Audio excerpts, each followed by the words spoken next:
Las heridas que hoy cargas sigue siendo tu responsabilidad, tu sanidad. Tu sanidad es tu responsabilidad. Aunque la herida no fue tuya, la sanidad es tu responsabilidad.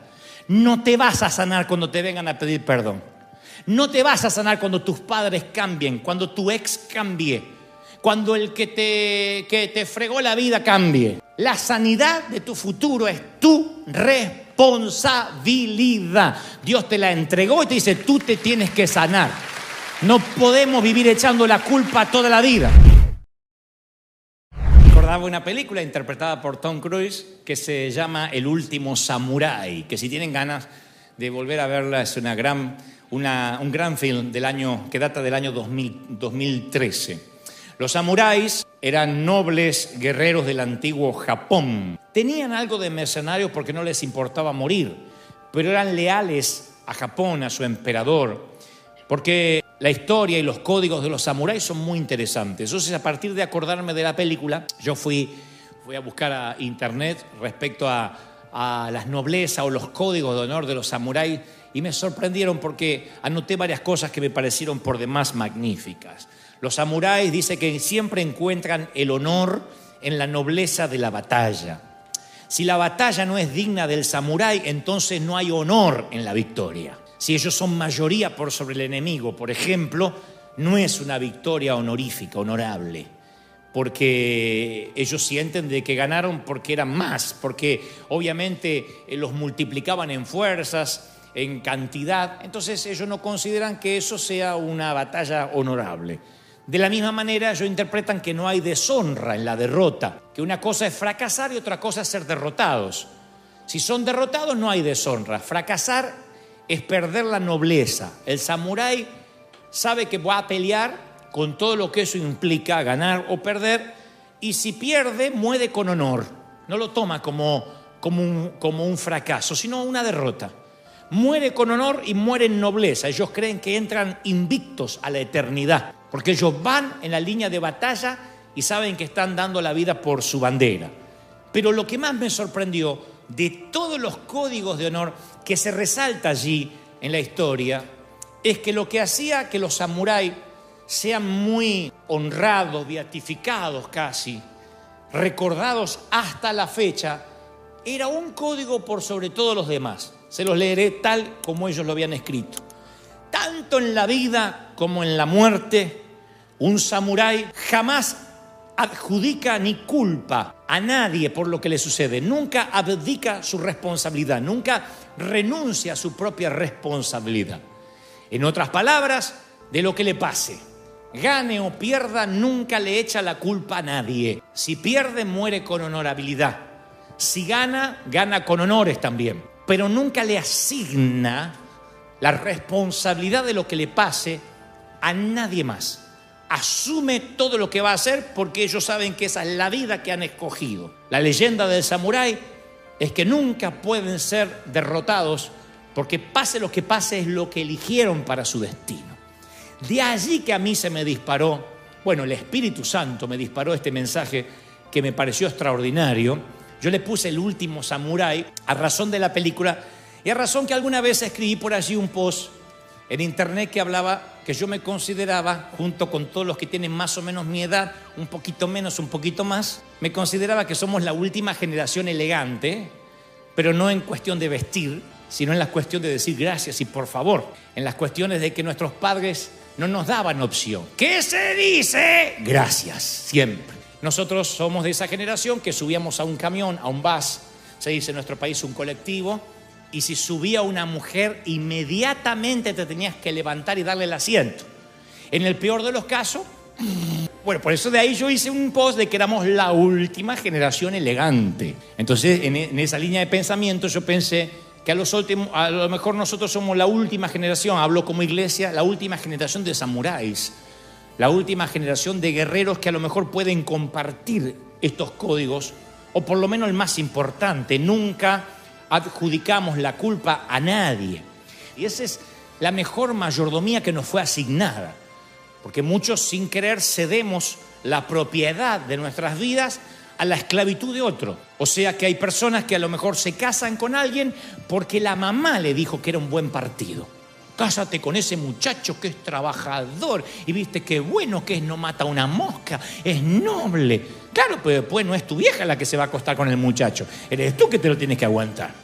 Y llega al final de la vida y dice, upa, yo me casé con un muchacho, con una chica que no era la que yo o el que yo amaba, pero es quien me recomendaron o quien el entorno me dijo o el pastor me sugirió. Otros siguen una carrera que no es otra cosa que una identificación vicaria de alguna forma o una proyección de sus padres. Decimos, bueno, es que yo soy así porque querían que fuera así. Y vivimos como nos dice el pastor, como nos dice el apóstol, el líder, como nos dijo la maestra, como nos dijo el padre. Y si bien todos nos pueden enseñar, porque en la abundancia de consejeros está la sabiduría, o en la multitud de consejeros abunda la sabiduría, no podemos decir, mi vida es como los demás quieren que sea. Y decir, yo no fui. El famoso yo no fui, muy popular entre los occidentales y más entre los hispanos. Yo no fui. Llegas a tu casa, tu hijo hizo un despadre, le cortó el pulmotor al abuelo, le metió un fideo por la nariz al hermanito y dice, ¿qué pasó? Yo no fui. Lo primero que dice, yo no fui. Eso lo tenemos metido en nuestra cultura. Yo no fui. Por las dudas, nosotros no fuimos. Después veremos si se nos comprueba o no la culpabilidad. ¿Dónde nace esto? En el huerto del Edén. ¿Dónde nace esto contrario a cualquier samurái? En el huerto, en nuestro padres edénicos. En el huerto del Edén, ahí está Adán y Eva y dos árboles que han llegado a ser parte del infame inicio de la historia humana. El árbol que significaba la vida y el árbol que le ponía fin a la vida. Un árbol que tipificaba, le daba inicio a la vida y otro que le ponía fin a la vida, que tenía que ver con la muerte. Claro, cuando uno recuerda la historia de Génesis, dice, pobre Adán, pobre Eva, les dio dos árboles. Bueno, ahí estaban los dos para tentarse. Pero no era así, no era un Edén con dos árboles. Había cientos de miles de árboles de otros frutos que podían comer.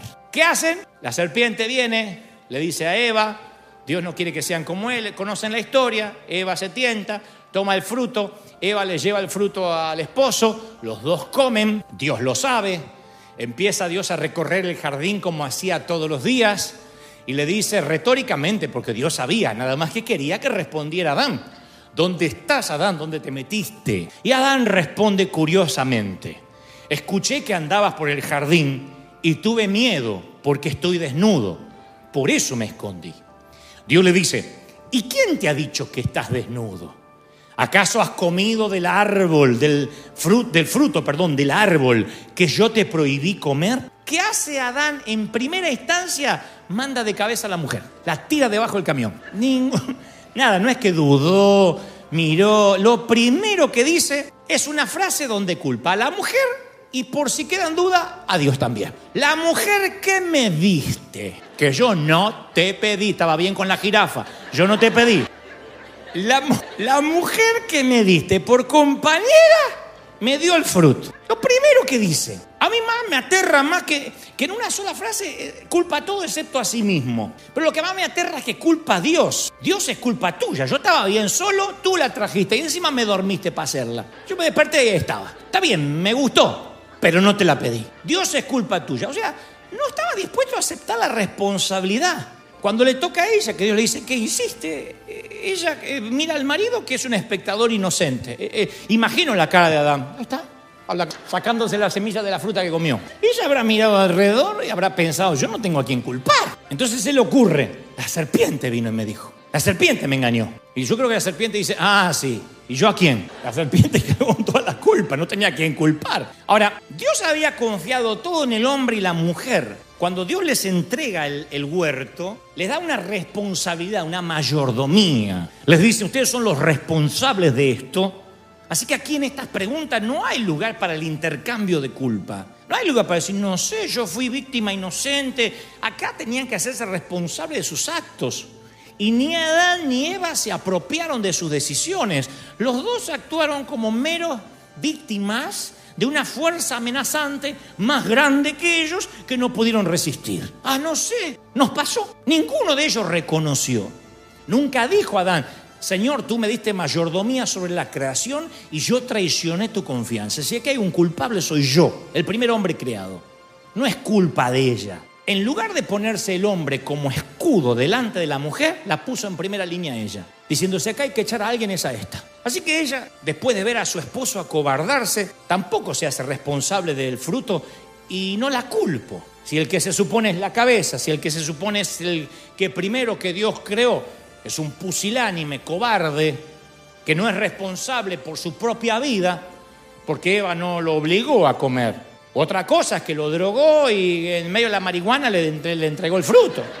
Pero acá lo convidó. Entonces no es casual que una de las primeras consecuencias de la caída sea la renuncia a la responsabilidad personal. Culpar a otros, mi querido, en los que nos pasan la vida es un acto de cobardía, es un acto de canallada total. Eso es lo que no haría un samurái. Por eso la película me hizo recordar tanto a sus códigos, porque un samurái entiende que renunciar a la responsabilidad de su propia vida es también una cesión de poder. O sea, cuando tú culpas a otro, no tienes el poder para cambiar nada. Te vuelves dependiente de ese individuo para resolver tu problema y para cambiar tu circunstancia. Culpa de esa persona es la que tiene el poder para cambiar tu condición. ¿Soy claro lo que trato de decir? Cuando uno le echa la culpa a otro, el otro es el que tiene que cambiar para que yo sea feliz. Y si el otro no cambia, ¿qué soy? ¿Infeliz toda la vida? Yo estoy así porque el otro me incita a pecar. Y si el otro no se arrepiente, ¿vas a seguir pecando por adhesión? Uno no puede no ser responsable y mayordomo de su propia vida. No podemos culpar toda la vida a agentes externos, a cosas, a gente, a situaciones. Uno tiene que ser responsable de su propia vida. Años después Jesús cuenta una historia similar, o una historia que plantea circunstancias parecidas. Él relata de un magnate, un hombre muy rico, que se va de viaje y entonces le dice a sus capataces, a su gerente, a su CEO, que les da ciertos talentos, cierta cantidad de dinero y que tienen que hacer algo con ese dinero.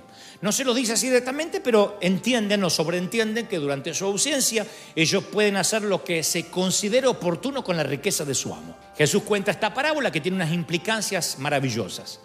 Cuando el amo regresa de su viaje, el magnate regresa de su viaje, el que le había dado 2 talentos lo multiplicó por 4. Le dice: mira, tú me diste 2, lo multipliqué por 4. El que le había dado 5, que capaz que equivalía, no sé, a $1.000.000, le dice: mira, lo multipliqué por el doble. 5, 10 talentos, $1.000.000, $2.000.000.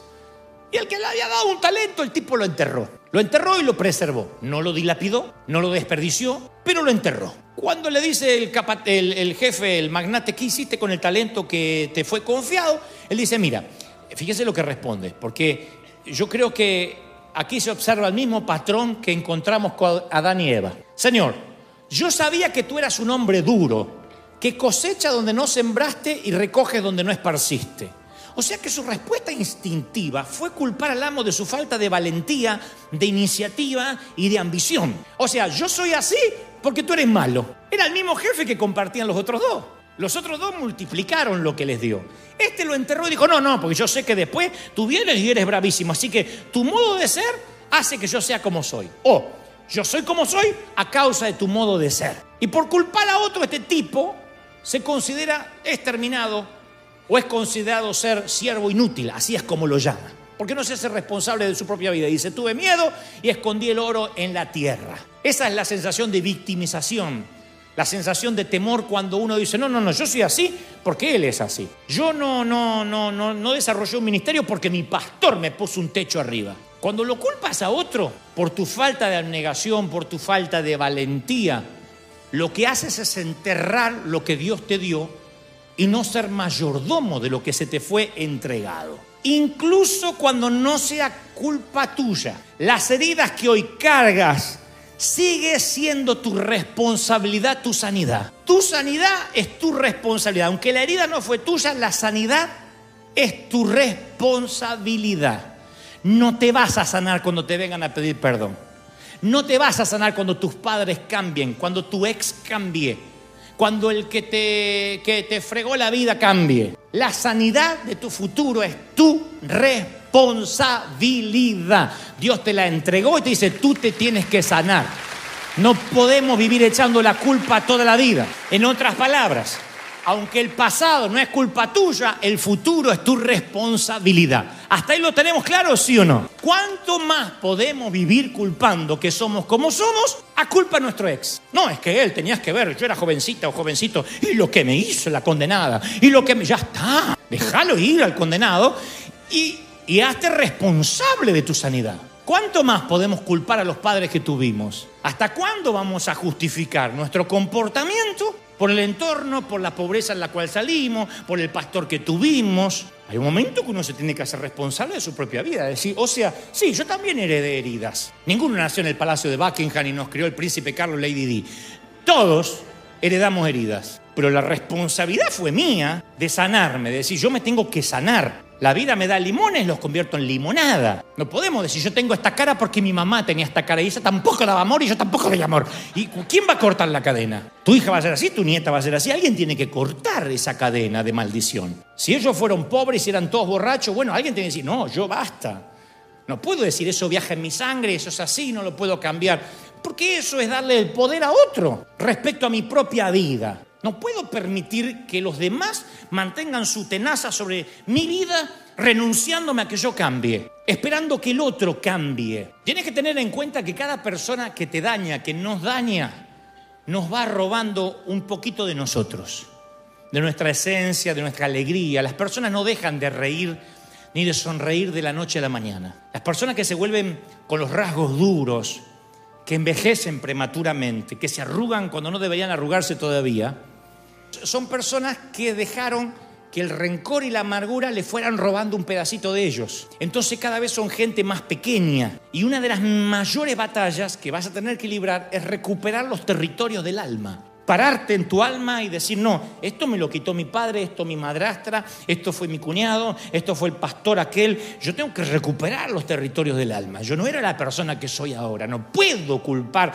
a todo el mundo por lo que yo soy. El sirviente que enterró el talento pensó que era suficiente diciéndole al amo, enterré tu oro en la tierra, aquí está lo que es suyo. Cometió la torpeza de creer que él era responsable por lo que le fue entregado. No, él era responsable por lo que podía haber hecho con lo que se le entregó. ¿Qué hiciste con lo que se te entregó? Porque pobres nacimos todos, o clase media tirando subsuelo. Oye, aquí que dice, yo nací rico, gracias a Dios. La mayoría estábamos allá en el sótano. O sea, pobres nacimos todos. Entonces no podemos decir, y yo soy así por la familia, y por la falta de educación, y porque no tengo papeles. ¿Hasta cuándo la falta de papeles va a determinar tu destino, tu futuro, tu felicidad? ¿Hasta cuándo la falta de apoyo va a determinar lo que tú quieres ser? Entonces uno tiene que tener la capacidad de decir, no, yo soy el administrador de mi vida. Basta de echarle la culpa a lo que me pasó, a lo que tuve que vivir. Ni siquiera estando casado le eches la culpa al que está al lado si no eres feliz. Yo no soy feliz porque mi marido no hace... ¿Por qué le das toda la culpa al pobre desgraciado? ¿Por qué? Sé feliz. No esperas que te den, da. Uno tiene que empezar a dar. No justificarse, yo soy así porque así me criaron, porque no me dan, yo reacciono así porque en casa no me contienen. Bueno, ¿qué haces? Es como aquel que busca a la persona perfecta para él o para ella y él no se preocupa de ser perfecto para nadie. Siempre la culpa es de otro. Dios no me manda, Dios no me da, me engañan todos, juegan conmigo, basta, yo soy pobrecito, pobrecita y juegan con mi corazón.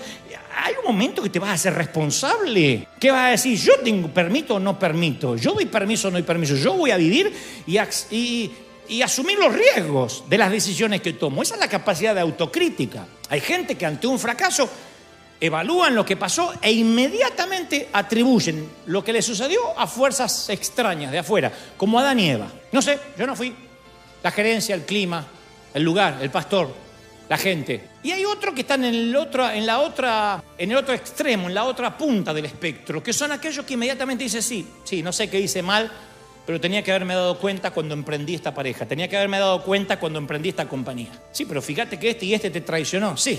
Pero me traicionaron, pero yo tenía que haberme dado cuenta, fui demasiado blando, fui demasiado duro, etc. Eso es lo que hace que puedas cambiar. Cuando uno acepta la responsabilidad personal por el fracaso como un samurái, somos capaces de cambiarlo. Pero si no tenemos ninguna relación con el fracaso, no sé por qué me pasó.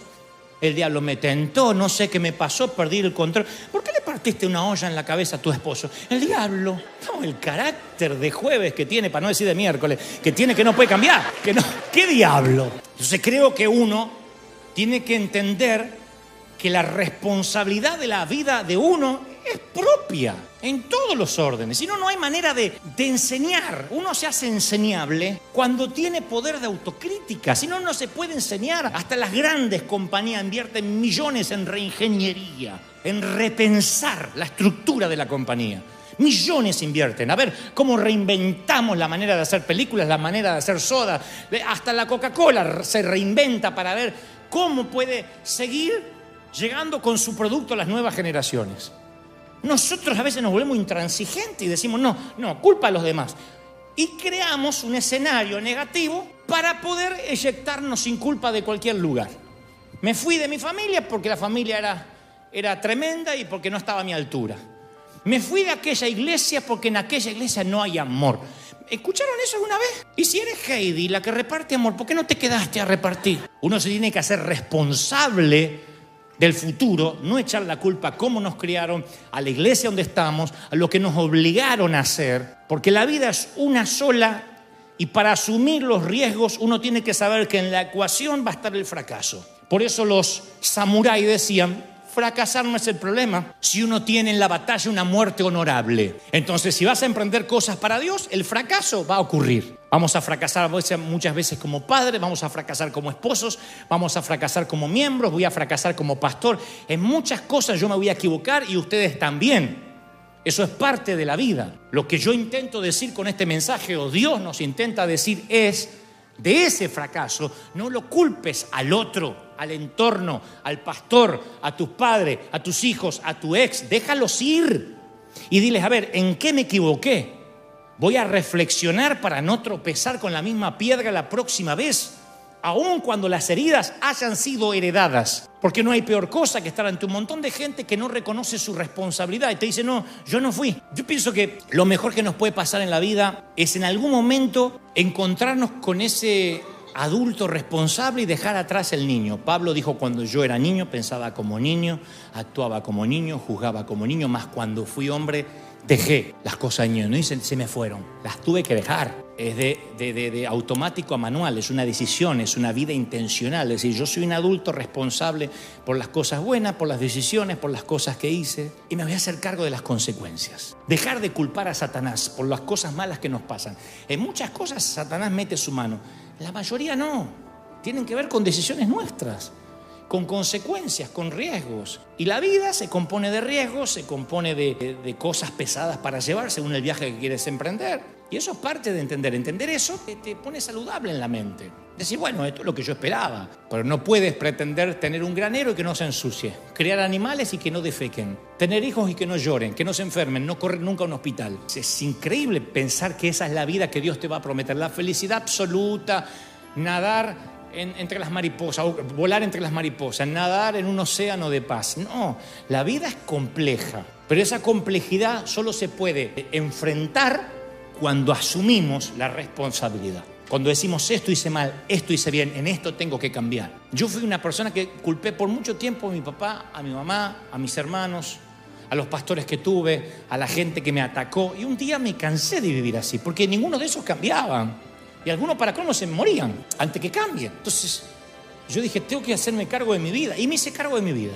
Y empecé a volar por encima del radar de los críticos, de mi familia, de donde nací. Dije, yo voy a ser responsable por las decisiones que tome, no voy a culpar a nadie. Y a partir de ahí mi vida pegó un giro de 180 grados. Por eso dije una vez en internet que éramos parte de los que teníamos más o menos mi edad, de la última generación de caballeros, de elegantes. Pero a mí me gustaría decir también que esta iglesia es la última generación de samuráis. Somos los últimos samuráis, los que honorablemente no consideramos nunca la derrota como un fracaso. Y si vamos a morir, moriremos bajo bandera y no hemos de perder el honor. Nos iremos invictos a la eternidad. Pero por sobre todas las cosas asumiremos la responsabilidad. Gracias por llegar hasta el final. Si esta palabra tocó tu corazón, te animo a seguir escuchando lo que Dios tiene preparado para ti en los siguientes videos.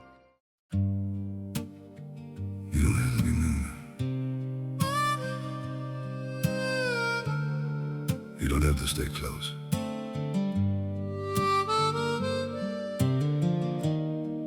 long as you're somewhere out there, that's enough for me. I don't need to hold you near me, don't need promises to keep. Just the thought that you are breathing somewhere in this world I see. Even if I'm not beside you, even if you never know, there's a quiet kind of comfort just in knowing you still glow. I don't need forever, I just need you to exist. You don't have to stay with me, you don't have to feel the same. Just as long as you're still out there, calling softly through my days. You don't have to look my way, you don't have to be my home. It's enough to know you're living in a world I'm not alone. I won't chase you through the distance, won't disturb your chosen life. I'll just keep you in my silence, like a star that shines at night. Through the dark and through the blue, I still think of you. You don't have to stay with me, you don't have to feel the same. Just as long as you're still out there, calling softly through my days. You don't have to look my way, you don't have to be my home. It's enough to know you're living in a world I'm not alone.